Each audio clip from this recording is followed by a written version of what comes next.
जय हिंद दोस्तों। तो हम लोगों ने चैप्टर 2 जिसका नाम था बहुपद, उसके एक्सरसाइज के हर सवालों को हम लोगों ने कवर किया और आज हम लोग पढ़ने वाले हैं दो चर वाले रैखिक समीकरण। ये हम लोगों का चैप्टर 3 है। तो आज हम लोग पढ़ेंगे चैप्टर 3। तो सबसे पहले हम लोग समझते हैं कि समीकरण क्या होता है। इसमें एक शब्द आया है समीकरण। तो सबसे पहले समझते हैं समीकरण क्या होता है। समीकरण कहते किसे हैं? समीकरण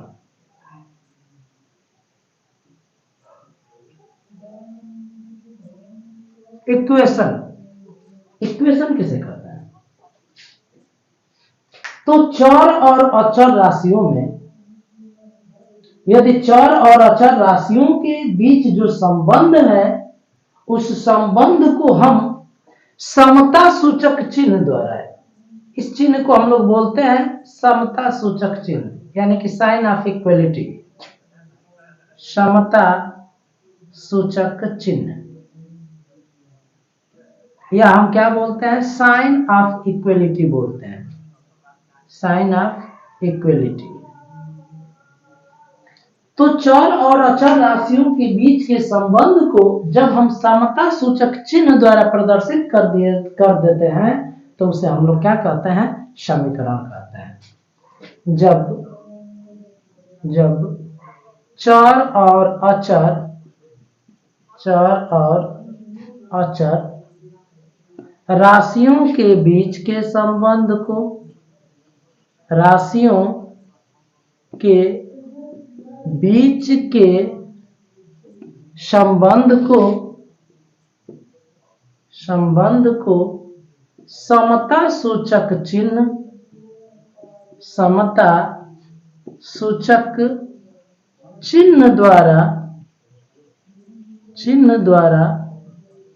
प्रदर्शित किया जाता है, प्रदर्शित किया जाता है, तो उस संबंध को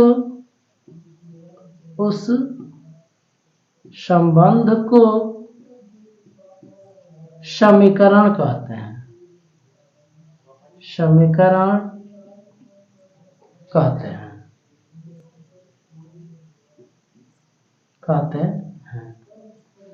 तो समीकरण किसे कहते हैं? जब चर और अचर राशियों के बीच के संबंध को समता सूचक चिन्ह द्वारा प्रदर्शित कर दिया जाता है, तो वह जो संबंध होता है उस संबंध को ही हम लोग समीकरण कहते हैं। जैसे एग्जाम्पल के तौर पर हम लोग देख लेते हैं। जैसे मान लीजिए 2x 3y बराबर 5।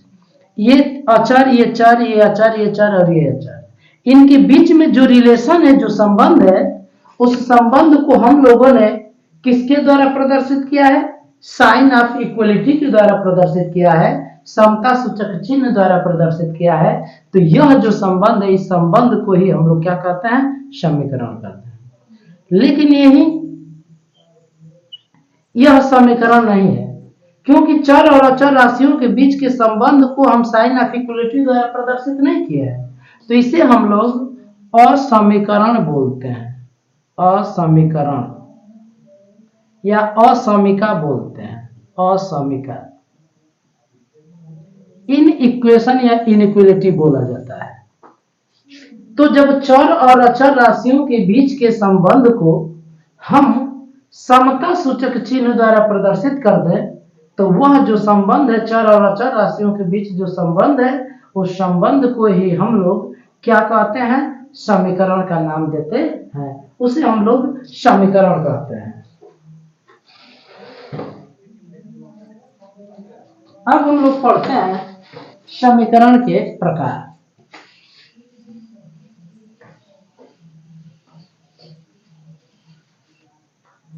समीकरण के प्रकार हम लोग पढ़ते हैं। समीकरण के प्रकार, समीकरण के प्रकार। Types of equation, types of equation, समीकरण के प्रकार। तो समीकरण कितने प्रकार के हैं? तो समीकरण को बांटने का तरीका हम लोगों के पास दो है। एक है चर राशियों की संख्या के आधार पर, चर राशियों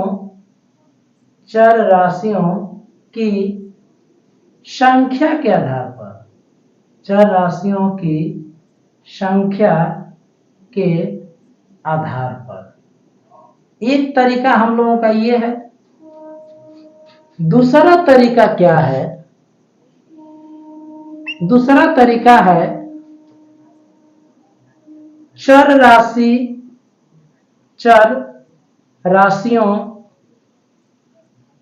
के घात के आधार पर, चर राशियों के घात के आधार पर,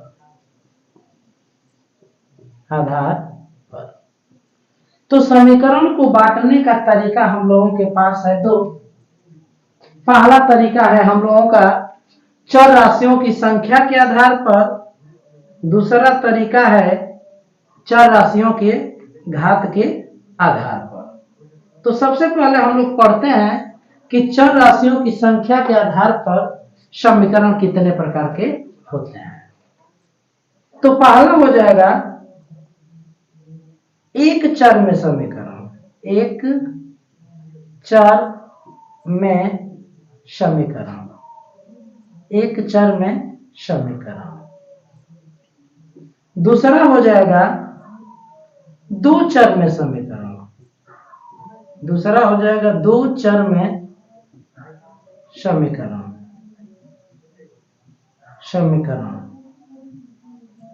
ऐसे ही तीसरा हो जाएगा तीन चर में समीकरण, तीन चर में समीकरण।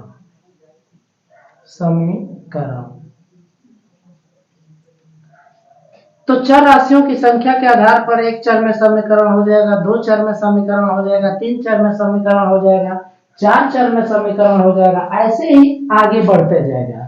लेकिन हम लोग अधिकतम तीन चर पर ही चर्चा अपनी सीमित रखेंगे। तो एक चर में समीकरण यानी कि equation in one variable, equation in one variable, ये हो जाएगा equation in two variable, equation in two variable, ये हो जाएगा equation in three variable, equation in three variable, three variables.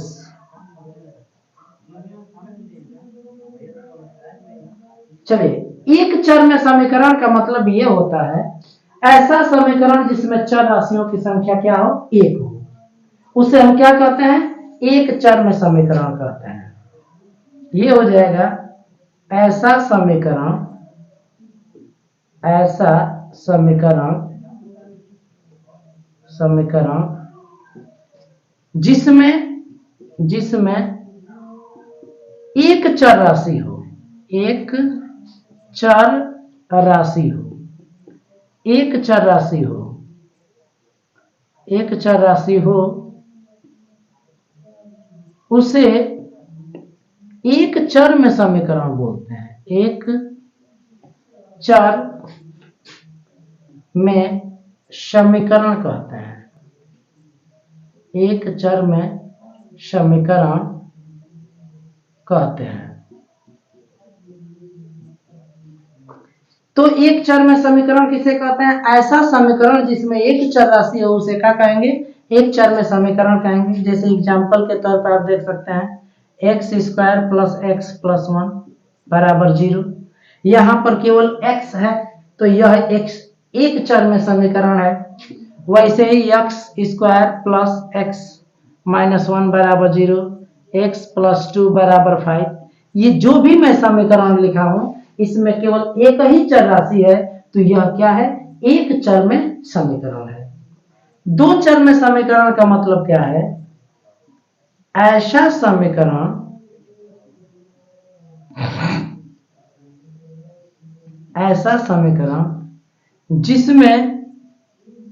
जिसमें दो चर राशि हो, दो चर राशि हो, उसे दो चर में समीकरण बोलते हैं। उसे दो चर में समीकरण कहते हैं। दो चर में समीकरण कहते हैं। दो चर में समीकरण कहते हैं। तो दो चर में समीकरण किसे कहते हैं? तो ऐसा समीकरण जिसमें कितनी चर राशियां हो? दो चर राशियां हो। तो जिसमें दो चर राशियां होती हैं उसे हम क्या कहते हैं? दो चर में समीकरण कहते हैं। जैसे ये देख लिया जाए, x प्लस वाई बराबर 5, एक्स स्क्वायर प्लस वाई बराबर 10।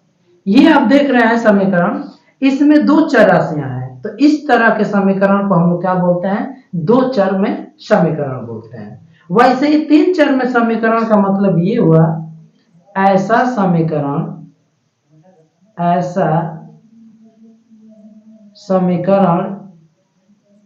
जिसमें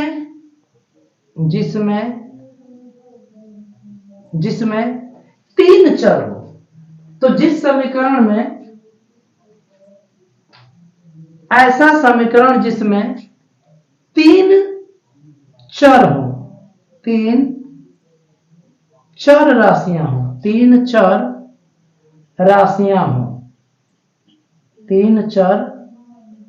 राशियां हो, तो उसे क्या कहते हैं?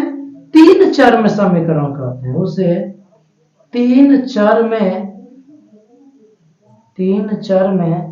समीकरण कहते हैं। तीन चर में समीकरण कहते हैं। तो तीन चर में समीकरण किसे कहते हैं? तो ऐसा समीकरण जिसमें कितनी चर राशियां हो? तीन चर राशियां हो, उस तरह के समीकरण को हम लोग क्या कहते हैं? तीन चर में समीकरण कहते हैं। और इसका एग्जाम्पल हम यहां देख लेते हैं। तो उसका एग्जाम्पल हो जाएगा x plus y plus z equal to मान लीजिए 10। यहां पर देख रहे हैं कि कितनी चर राशियां हैं? तीन चर राशियां हैं। तो यह तीन चर में समीकरण हो जाएगा।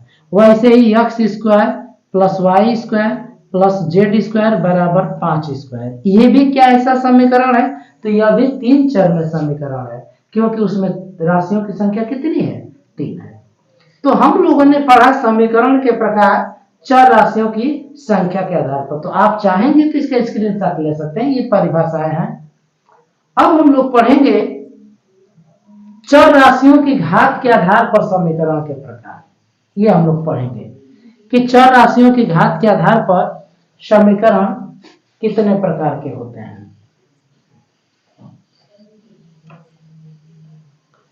तो घात के आधार पर कौन कौन समीकरण होते हैं? घात के आधार पर पहला होता है रैखिक समीकरण। रैखिक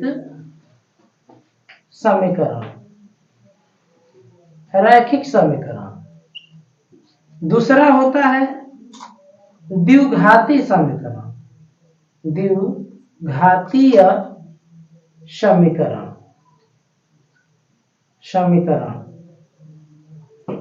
तीसरा होता है त्रिघातीय समीकरण। त्रिघातीय समीकरण। तो हम लोग अपना जो चर्चा है वह त्रिघाती समीकरण तक ही सीमित रखेंगे। वैसे तो आगे भी चला जाएगा चतुर्थघाती, पंचघाती समीकरण, लेकिन अपनी चर्चा हम लोग त्रिघाती तक सीमित रखेंगे। रैखिक समीकरण का मतलब होता है लीनियर इक्वेशन।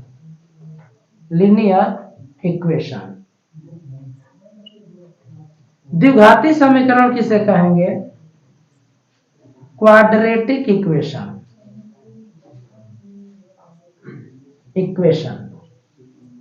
त्रिघाती समीकरण cubic equation. Equation, cubic equation. तो हम लोग बारी बारी से समझते हैं कि रैखिक समीकरण किसे कहेंगे, द्विघाती समीकरण किसे कहेंगे और त्रिघाती समीकरण किसे कहेंगे। तो रैखिक समीकरण किसे कहता है, जिसमें चर राशि की अधिकतम घात, चर राशि की अधिकतम घात एक हो, तो उसे हम क्या कहेंगे, रैखिक समीकरण कहेंगे। जिस समीकरण में चर राशि की अधिकतम घात एक होती है उसे हम क्या कहते हैं, रैखिक समीकरण कहते हैं। द्विघाती समीकरण किसे कहते हैं, जिसमें चर राशि की अधिकतम घात क्या हो, चर राशियों की अधिकतम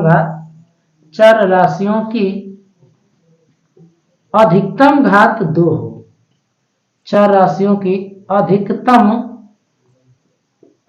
घात क्या हो, दो हो, तो उसे हम क्या बोलेंगे, द्विघाती समीकरण बोलेंगे। वैसे ही सिमिलर त्रिघाती समीकरण किसे कहेंगे, तो जिस समीकरण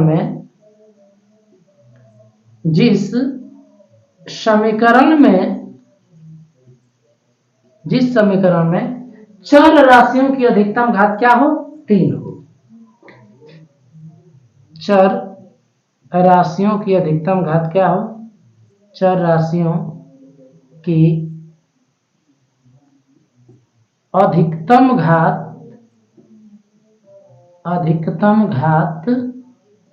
तीन हो, उसे हम क्या कहेंगे, त्रिघाती समीकरण कहेंगे। अब बारी बारी से एग्जांपल देखते हैं। तो पहले हम लोग रैखिक समीकरण का एग्जांपल देखते हैं। जैसे x + 5 = 10, x + y = 2, x + y + z = 3। देखिए यहां पर एक घात है, यहां भी एक घात, एक घात, एक घात, एक घात, एक घात। तो इन तीनों समीकरण में चर राशि की अधिकतम घात क्या है, एक है। इन तीनों समीकरण में आप देख रहे हैं कि चर राशि की अधिकतम घात क्या है, एक है। तो ये जो तीनों समीकरण है वह क्या है, रैखिक समीकरण कहा जाएगा। वैसे ही द्विघाती समीकरण x² + x + 5 = 0, या x² + y² = 5, या x² + y + xy = 5। आप देख लीजिए यहां पर x की अधिकतम घात 2 है, यहां पर x और y कह लीजिए अधिकतम घात 2 है, यहां भी अधिकतम घात 2 है, यहां भी 2 घात है, यहां पर x की पावर 1 y की पावर 1, तो यहां पर घात 2 है। हम चर राशियों की घातों को जोड़कर घात बताते हैं। तो यहां पर इस समीकरण में घात 2 है, यहां पर घात अधिकतम 2 है, यहां पर भी अधिकतम घात 2 है। तो इस तरह से यह द्विघाती समीकरण कहा जाएगा। वैसे ही त्रिघाती समीकरण x³ + 1, ये त्रिघाती समीकरण है, अधिकतम घात 3 है, x³ + y³ = 0, ये भी त्रिघाती समीकरण है। तो जिस समीकरण में चर राशि की अधिकतम घात 3 हो उस तरह के समीकरण को हम लोग क्या कहते हैं, त्रिघाती समीकरण कहते हैं। तो अभी तक आपने पढ़ा, समीकरण के प्रकार पढ़ा। अब हम लोगों का जो चैप्टर है वह पढ़ते हैं दो चर में रैखिक समीकरण युग्म। ये हम लोग पढ़ते हैं दो चर में रैखिक समीकरण युग्म किसे कहते हैं। दो चर में रैखिक समीकरण युग्म, रैखिक समीकरण युग्म। दो चर में रैखिक समीकरण युग्म किसे कहते हैं।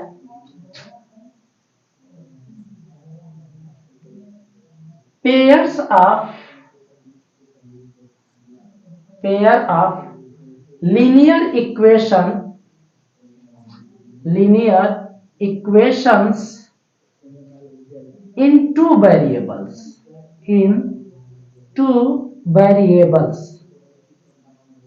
ये हम लोगों का चैप्टर भी है और इस तरह के समीकरण के बारे में हम लोगों को क्या करना है, पढ़ना भी है। दो चर में रैखिक समीकरण युग्म का मतलब क्या है? युग्म माने होता है जोड़ा, और रैखिक समीकरण माने आप समझते ही हैं जिसमें समीकरण की घात एक हो, चर राशि की घात एक हो, और दो चर माने चर राशियों की संख्या दो हो। तो यदि दो चर में दो रैखिक समीकरण हो तो उसे हम लोग दो चर में रैखिक समीकरण युग्म कहते हैं, या दो चर में रैखिक समीकरण निकाय भी बोलते हैं। निकाय भी कह लीजिए या युग्म भी कह लीजिए। तो यदि दो चर में दो रैखिक समीकरण हो, दो रैखिक समीकरण हो, रैखिक समीकरण हो, रैखिक समीकरण हो, तो उन्हें दो चर में रैखिक समीकरण युग्म, रैखिक समीकरण युग्म, रैखिक समीकरण युग्म या निकाय कहते हैं। युग्म या फिर क्या कहते हैं, निकाय कहते हैं। दो चर में रैखिक समीकरण युग्म किसे कहते हैं? तो यदि दो चर में दो रैखिक समीकरण हो तो उन्हें हम लोग दो चर में रैखिक समीकरण युग्म या निकाय कहते हैं। जैसे एग्जांपल देख लीजिए, x प्लस वाई बराबर 5 और x माइनस वाई बराबर 6, ये एक समीकरण, ये दो समीकरण। यहां पे दो चर में दो रैखिक समीकरण है, तो दो चर में दो रैखिक समीकरण है, तो इन दोनों को मिला जुला कर हम लोग क्या बोलेंगे, दो चर में रैखिक समीकरण युग्म बोलेंगे। तो दो चर में जब दो रैखिक समीकरण होते हैं तो उन्हें मिला जुला कर हम लोग क्या बोलते हैं, दो चर में रैखिक समीकरण युग्म बोलते हैं या फिर निकाय बोलते हैं। अब हम लोग पढ़ते हैं दो चर में रैखिक समीकरण का व्यापक रूप। दो चर में रैखिक समीकरण का व्यापक रूप, रैखिक समीकरण का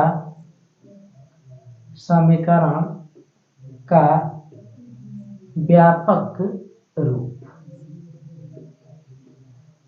general form of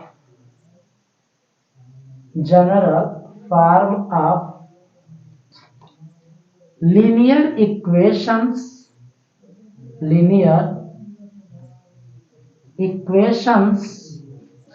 in two variables। दो चर में रैखिक समीकरण का व्यापक रूप। तो दो चर में रैखिक समीकरण का व्यापक रूप ये होता है ax plus by plus c बराबर 0, जहां पर a और b नॉट इक्वल टू 0 हो। तो ये दो चर में क्या कहलाते हैं, दो चर में रैखिक समीकरण का यह व्यापक रूप कहलाता है। इस तरह का दो चर में कोई भी जो समीकरण है ना, यह हमेशा एक रेखा को निरूपित करता है। हमेशा किसको निरूपित करता है, एक रेखा को निरूपित करता है। जो दो चर में रैखिक समीकरण होता है वह हमेशा एक रेखा को निरूपित करता है। यदि x और y का कोई मान हो, यदि x और y का कोई संगत मान हो तो वह इस रेखा पर स्थित किसी बिंदु को प्रदर्शित करता है। यदि x और y का हम कोई मान लेते हैं जो इस समीकरण को संतुष्ट करता है तो वह x और y का मान इस रेखा पर स्थित किसी बिंदु के निर्देशांक को बताता है, किसी बिंदु को बताता है। तो ये क्या है, दो चर में रैखिक समीकरण का ये व्यापक रूप है।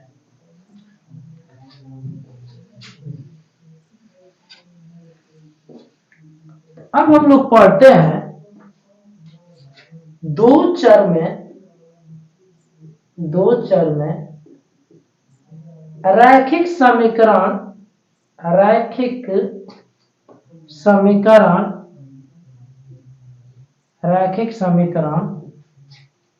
युग्म द्वारा निरूपित रेखाएं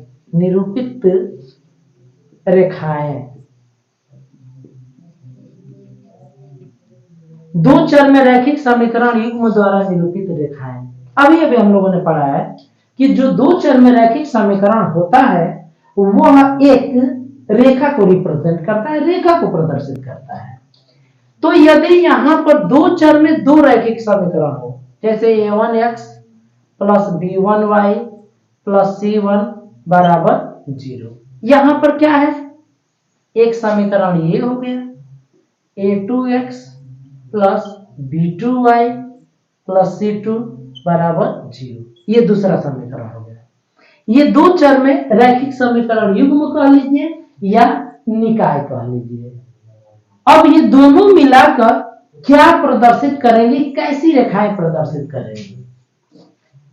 तो ये दोनों दो रेखाएं निरूपित करेंगे, किसी समतल में स्थित दो रेखाएं निरूपित करेंगे। अब जो दो रेखाएं निरूपित करेंगे तो दोनों रेखाएं क्या हो सकती हैं, समपाती हो सकती हैं। ये हो सकता है समपाती हो, या ये भी हो सकता है कि समांतर हो, या ये भी हो सकता है कि प्रतिच्छेदी रेखाएं हो। क्या हो, प्रतिच्छेदी रेखाएं हो।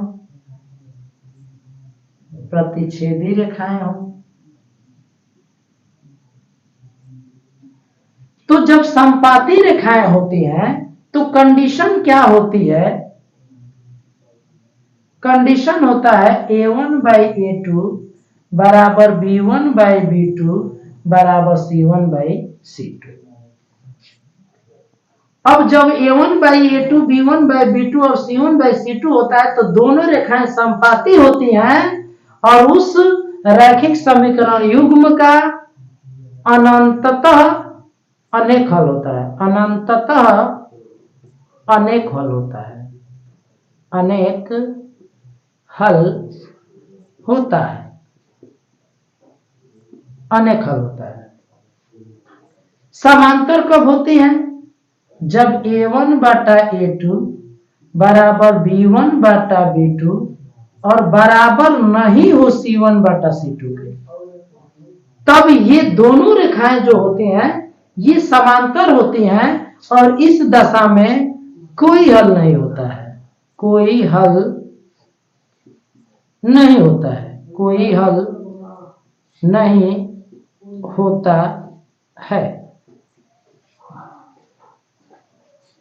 यदि प्रतिच्छेदी रेखाएं होती हैं तो ये शर्त होता है a1/a2 बराबर नहीं है b1/b2 के। तो इस दशा में जो रैखिक समीकरण युग्म है या निकाय है उनका अद्वितीय हल होता है, अद्वितीय हल होता है, अद्वितीय हल होता है, अद्वितीय हल होता है। तो जब a1/a2 b1/b2 c1/c2 तो ये दोनों रेखाएं समपाती होती हैं और इस दशा में जो रैखिक समीकरण युग्म या निकाय है उस निकाय का क्या होता है, अनंततः अनेक हल होते हैं। यदि समांतर होता है तो a1/a2 बराबर b1/b2 बराबर नहीं c1/c2 होता है, तो इस दशा में रैखिक समीकरण युग्म का कोई हल नहीं होता है। प्रतिच्छेदी रेखाएं कब होती हैं, जब a1/a2 बराबर नहीं होता है b1/b2, तब दोनों रेखाएं प्रतिच्छेदी होती हैं और इस दशा में रैखिक समीकरण युग्म का अद्वितीय हल होता है। जब रैखिक समीकरण युग्म का अनेक हल हो और अद्वितीय हल हो तो वह संगत निकाय कहलाता है। क्या कहलाता है, संगत निकाय कहलाता है। और यदि कोई हल न हो तब जाकर रैखिक समीकरण निकाय असंगत कहलाता है, असंगत निकाय कहलाता है। तो रैखिक समीकरण निकाय को हम लोग संगत निकाय कब कहते हैं?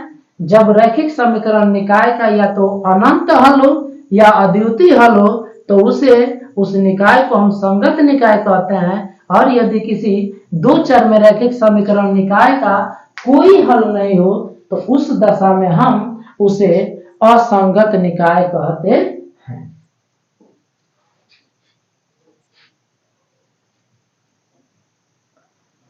जब रेखाएं समांतर समपाती होती हैं तो ऐसे रेखाएं होती हैं। ये दोनों रेखाएं क्या होती हैं? एक के एक ऊपर क्या हो जाते हैं? समपाती है। ये पहली रेखा है, ये दूसरी रेखा, ये दोनों रेखाएं क्या होती हैं? समपाती। तो अनंत हल होता है। समांतर होती है अर्थात दोनों रेखाएं एक दूसरे के क्या होती हैं? समांतर होती हैं। ये रेखा एक है, ये रेखा दो है। इस दशा में कोई हल नहीं होता है। तीसरा कंडीशन है दोनों प्रतिच्छेदी रेखाएं होती हैं। जैसे ये रेखा है और ये रेखा है, ये मान लीजिए समीकरण 1 है, ये समीकरण 2 द्वारा निरूपित रेखा है। तो ये समीकरण 1 द्वारा निरूपित